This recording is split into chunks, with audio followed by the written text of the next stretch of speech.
Hello dear student, welcome to our channel Economics Study Point. Today I will provide solution procedure for a VDI question that was asked IGNOU MA Economics term examination December 2019 for course code AMEC 101. Title of course is Macroeconomics Analysis. Here question is and this question carry 20 marks. ठीक है, इस video के अंतर्गत ये दिसंबर 2019 में आया है question, 20 marks का है और it has greater chance to be repeated in upcoming examination 5 October 2020।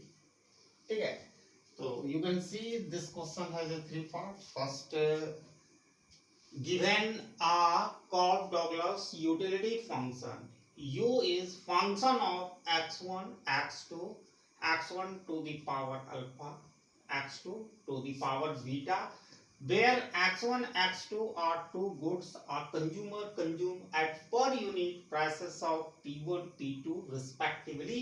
Assume income to be M. Determinant uncompensated demand function for goods x and y, indirect utility for such a consumer, and finally compensated demand function for goods x, x1 and x2। आप देख सकते हैं इस question में 3 parts है A B C। ठीक है, 20 number का पूछा जाता है कंज्यूमर का कॉब-डगलस यूटिलिटी फंक्शन दिया गया है। यहाँ पर x1 x2 दो गुड्स है जिसको कंज्यूमर कंज्यूम करता है। ठीक है, प्राइस इसका दिया गया है गुड्स x1 का P1, x2 का P2 और कंज्यूमर का इनकम M दिया गया है। अब इसमें uncompensated demand function for goods x1 x2 निकालना है, फिर indirect utility function for such a consumer निकालना है, एंड फाइनली हम लोगों को compensated demand function for goods x1 and x2 निकालना है। ठीक है, तो सारा चीज है, इनकम M है, price P1 P2 two goods x1 x2 है। ठीक है, तो यूटिलिटी फंक्शन दिया गया है u is function of x1 x2 equal to x1 to the power alpha and x2 to the power beta. Budget constraint, ठीक है, क्रिएट करना पड़ेगा बजट कंस्ट्रेंट। तो बजट कंस्ट्रेंट इसका क्या होगा, टू गुड्स है x1 x2, उनका प्राइस जो दिया गया P1 P2 और ओवर इनकम जो कंज्यूमर का M है। ठीक है, तो P1 times x1 plus P2 times x2 equal to M। ठीक है, कंज्यूमर अपना इंटायर इनकम दो गुड्स पर खर्च कर रहा है, उसका प्राइस से मल्टीप्लाई कर देंगे तो total expenditure on goods x1 and x2। ठीक है, P1 times x1 P2 times x2 equal to M। This is the budget constraint. ठीक है, setting first part solution I am doing, setting up Lagrangian expression. ठीक है, setting into हम Lagrangian expression में इसको कर रहे हैं। तो L stand for Lagrangian multiplier जो एक्सप्रेशन होता है। यूटिलिटी क्या दिया हुआ, x1 to the power alpha x2 to the power beta plus lambda. अब ये M आ जाएगा पहले और ये दोनों को शिफ्ट कर देंगे उस साइड RHS साइड में, तो दोनों माइनस में कन्वर्ट हो जाएगा। M minus P1 x1 minus P2 x2, यही तरीका है। This is a way to set up Lagrangian expression में। अब now we need to do, we have to take partial derivative of L with respect to x1 x2 lambda. Okay, first lambda I am taking partial derivative of L with respect to x1।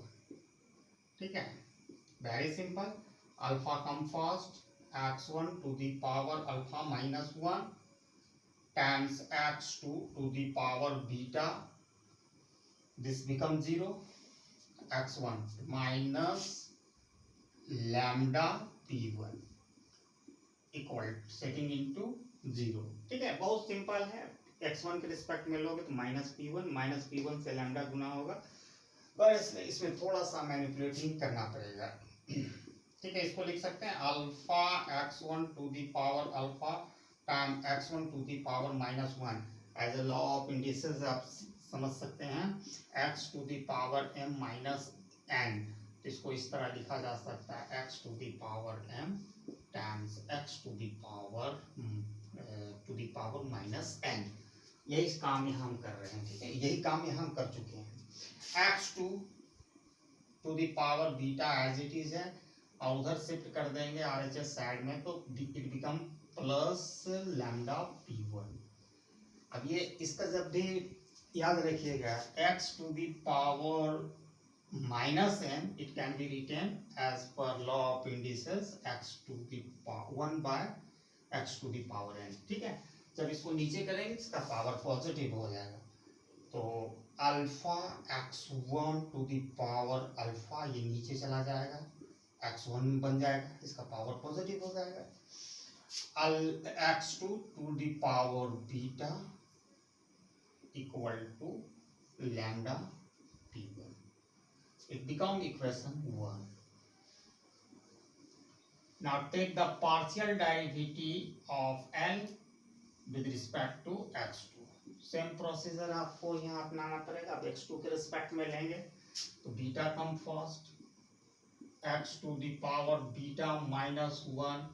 ठीक है, x1 to the power alpha, it is written as it is, और यहाँ क्या हो जाएगा minus lambda p2 equal to 0। ये law आप लिख लीजिएगा, याद रखिएगा, मिटाना पड़ेगा यहाँ पर। तो सेम प्रोसीजर इसमें भी वो अप्लाई होगा। ठीक है,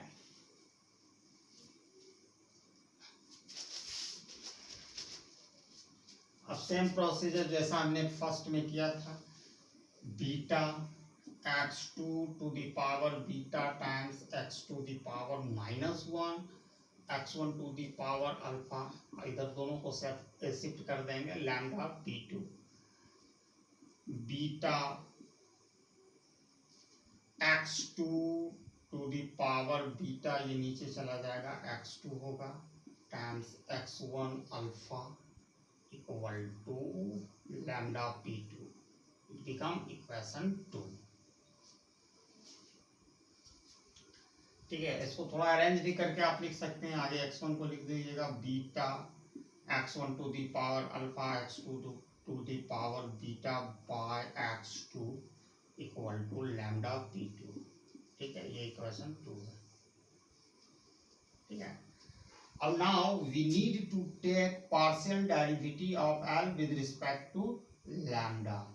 ठीक है, अब लैम्डा के रिस्पेक्ट में लोगे तो ऑब्वियसली क्या होगा, ये टर्म 0 हो जाएगा, लैम्डा 1 हो जाएगा, तो ये टोटल टर्म आ जाएगा m minus p1 x1 minus p2 x2 equal to setting into equal to 0। ये दोनों को उधर हम शिफ्ट कर देंगे तो m equal to p1 x1 दोनों प्लस हो जाएगा, plus p2 x2, and it can be written finally p1 x1 plus p2 x2 equal to m, it become equation 3rd। ठीक है, 3 इक्वेशन हम लोगों ने निकाला। तो शुरू करते हैं हम। तो जो नेक्स्ट स्टेप है, क्या करना है, डिवाइडिंग इक्वेशन 1/2 वो काम करेंगे। ठीक है,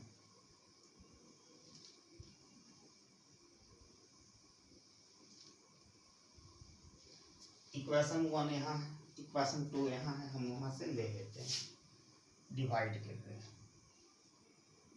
lambda p1 by lambda p2, ये RHS साइड का फिगर है। ठीक है, अब ये इक्वेशन वन क्या है, alpha x1 to the power alpha x2 to the power beta by x1, और नीचे वाला उसमें क्या है, beta times x1 to the power alpha x2 to the power beta by x2।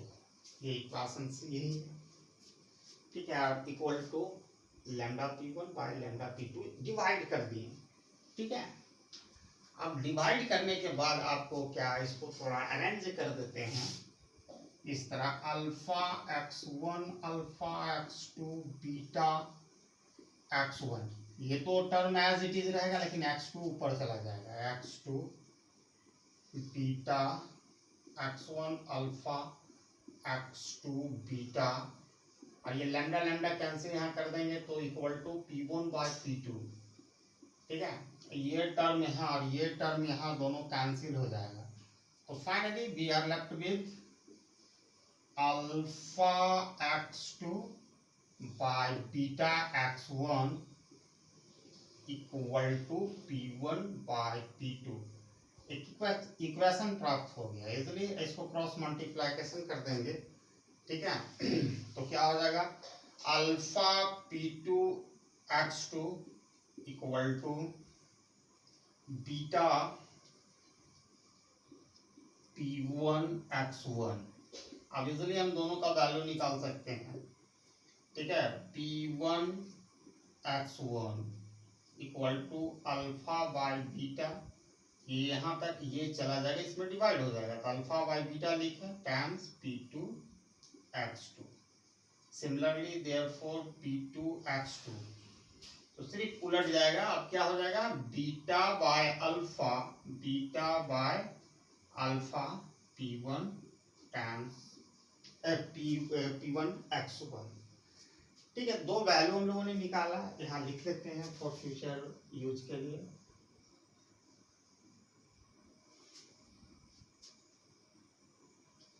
Alpha by beta p2 x2 equal to beta by alpha p1 x1। अब ये दो ठो हम लोगों ने वैल्यू निकाला,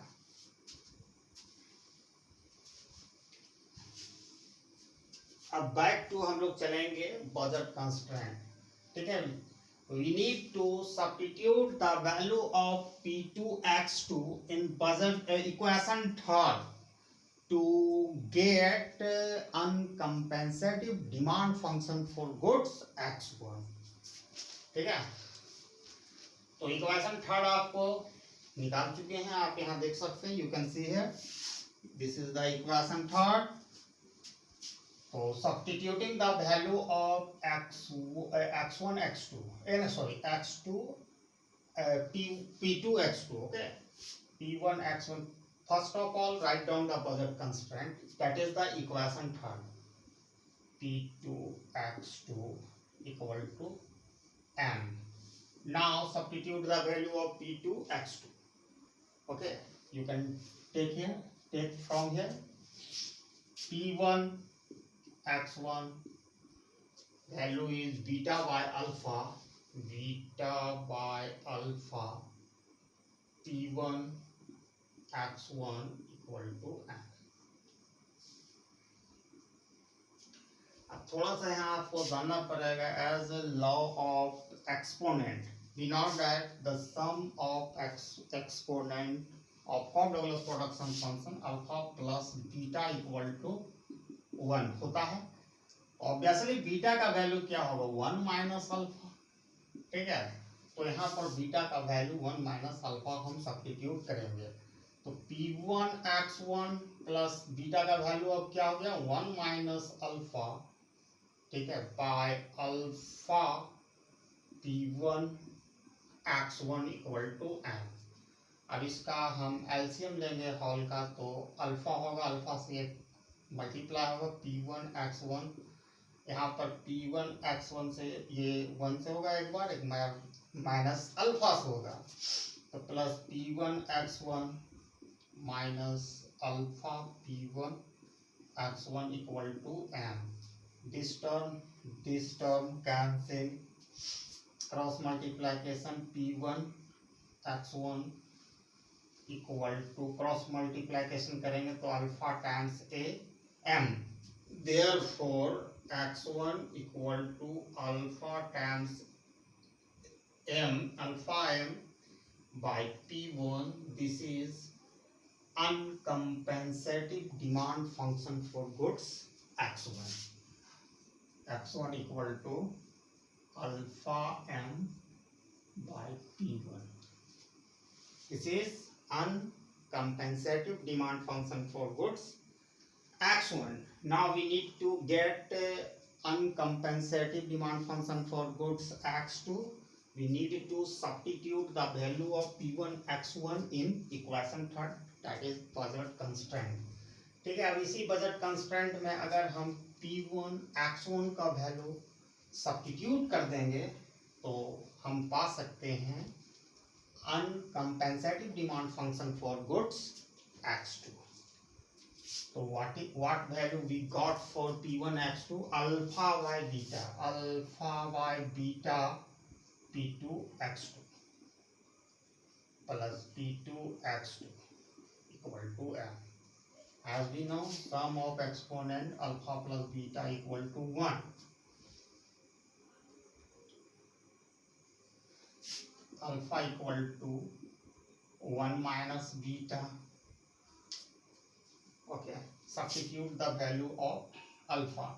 1 minus beta by beta P2 x2 plus P2 x2 equal to m.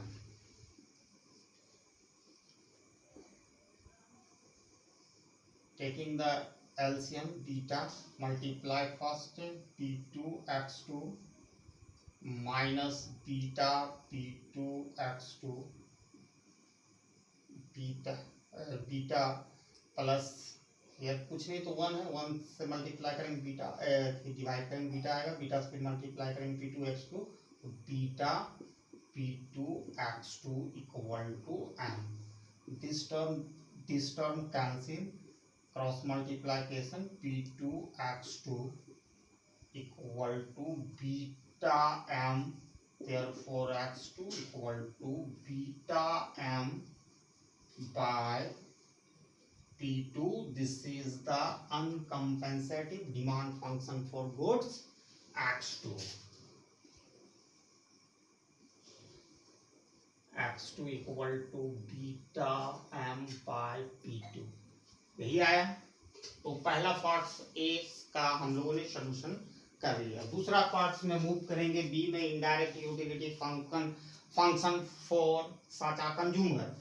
तो very simple, जो हम लोगों ने अनकम्पेंसेटिव डिमांड फंक्शन का जो वैल्यू निकाला है वो यूटिलिटी फंक्शन में सब्स्टिट्यूट कर देंगे. यू कैन सी. अब हम बी पार्ट का सॉल्यूशन कर रहे हैं. बी पार्ट, ठीक है. इसमें इनडायरेक्ट यूटिलिटी फंक्शन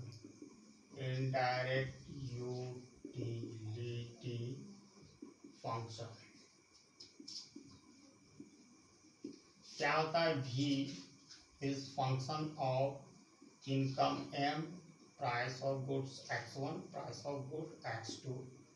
अब जो वैल्यू आया x1 to the power alpha, x2 to the power beta, जो x1 और x2 का वैल्यू हम लोगों ने भी प्राप्त किया है, ये यहाँ पर सब्स्टिट्यूट कर देना है. तो x1 का वैल्यू क्या, ओवरऑल का पावर तो अल्फा हो जाएगा, alpha m by P1, and overall का पावर बीटा x2 का, और x2 का जो वैल्यू आया बीटा m बाय P2.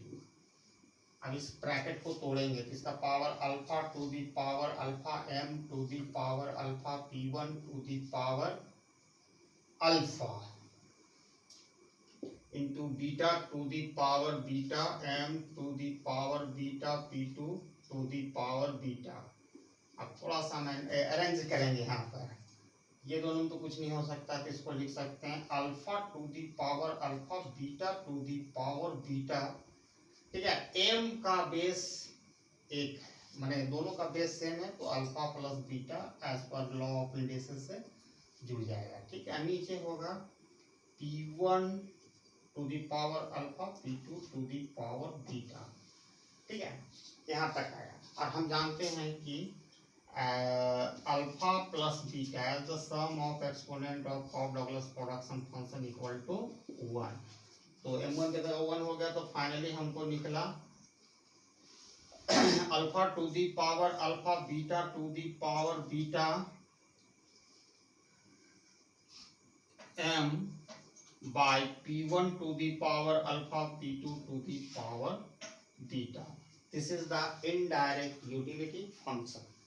ठीक है, which is the function of income and price of goods x1 x2.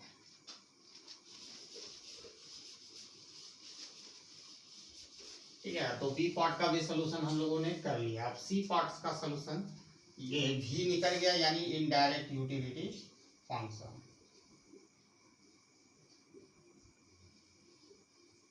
चलिए अब हम सी पार्ट का सोल्यूशन करने जा रहे हैं। तो इसमें बहुत ही आसानी के साथ हम कर सकते हैं, ज़्यादा कुछ इसमें करने की ज़रूरत नहीं है कि हम फिर से लैग्रेंजियन मेथड में जाएं और compensated demand function that is the Hicksian demand function को निकालें। तो इसमें सिंपल सा करना है कि v इक्वल टू क्या आया भाई, ये जो आया indirect utility alpha to the power alpha beta to the power beta, ठीक है, m by p1 to the power alpha p2 to the power beta. अब इसको सॉल्व करेंगे m के लिए, तो क्रॉस मल्टीप्लिकेशन करेंगे तो v p1 to the power alpha p2 to the power beta equal to alpha to the power alpha beta to the power beta m। अब m का वैल्यू तो हम आसानी से निकाल लेंगे, m equal to v p1 to the power alpha p2 to the power beta, ये term जाके इधर डिवाइड हो जाएगा, alpha to the power alpha beta to the power beta. अब जैसे ही हम m का वैल्यू निकालेंगे, now we need to substitute the value of m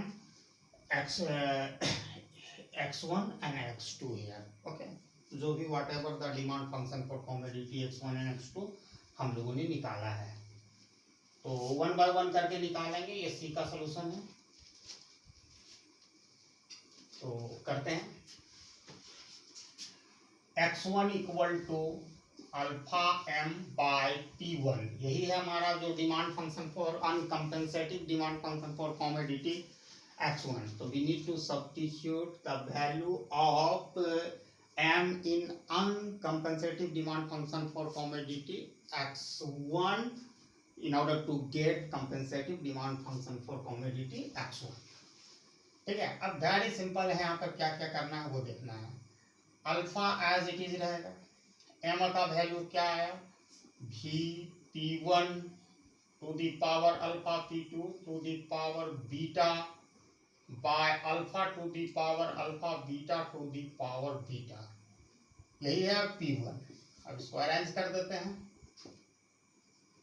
ये मल्टीप्लाई करेंगे तो क्या हो जाएगा, v को हम बाहर रखते हैं, alpha p1 to the power alpha p2 to the power beta.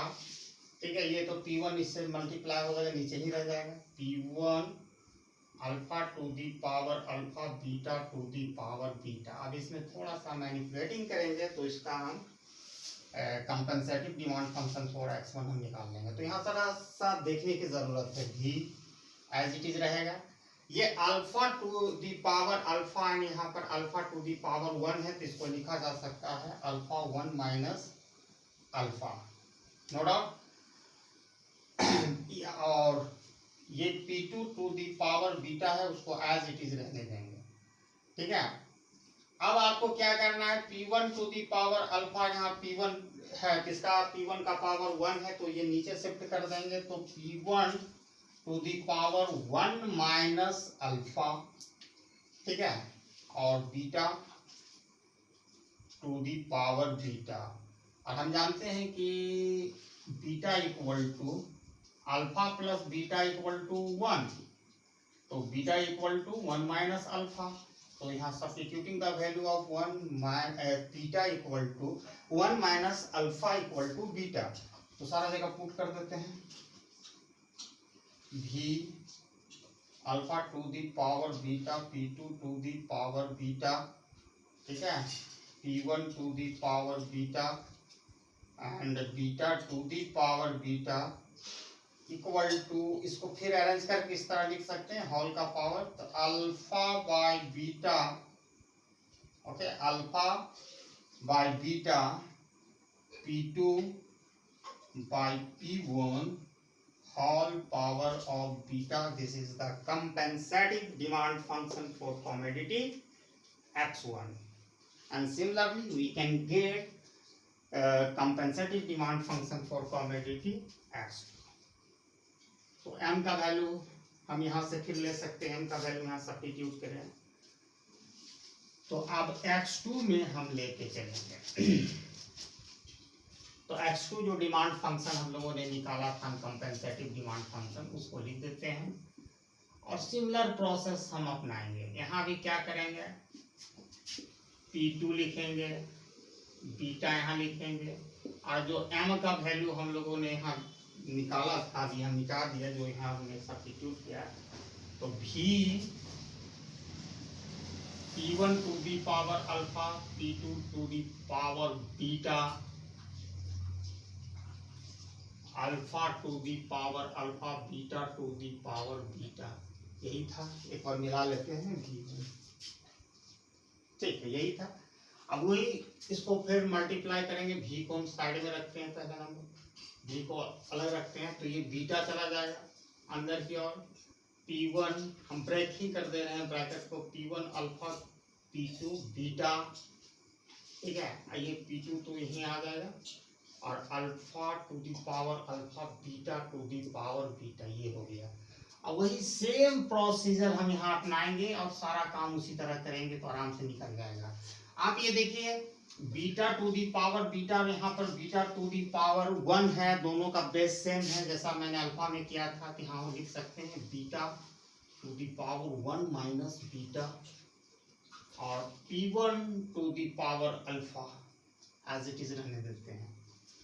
अब P2 में देखते हैं, दोनों का बेस सेम है तो P2 1 माइनस बीटा लिख सकते हैं, इसको नीचे शिफ्ट कर दिए और beta to the power beta. अब ऑब्वियसली 1 माइनस बीटा, इसको हम बना भी सकते हैं 1 माइनस बीटा, यानी alpha equal to 1 minus beta, तो 1 माइनस बीटा का वैल्यू अल्फा होगा, ठीक है। तो भी beta to the power alpha P1 to the power alpha, यहाँ भी 1 minus beta equal to alpha, beta to the power alpha 1 minus beta, 1 minute, sorry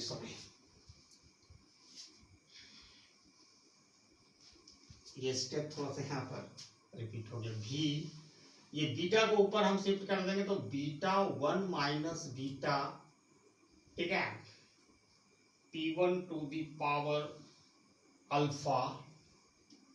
अब ये P2 यहाँ आ जाएगा तो P2 to the power 1 minus beta और alpha to the power alpha, वहां पर बीटा ही लिखा गया था, रिपीट हो गया था, सॉरी फॉर दैट।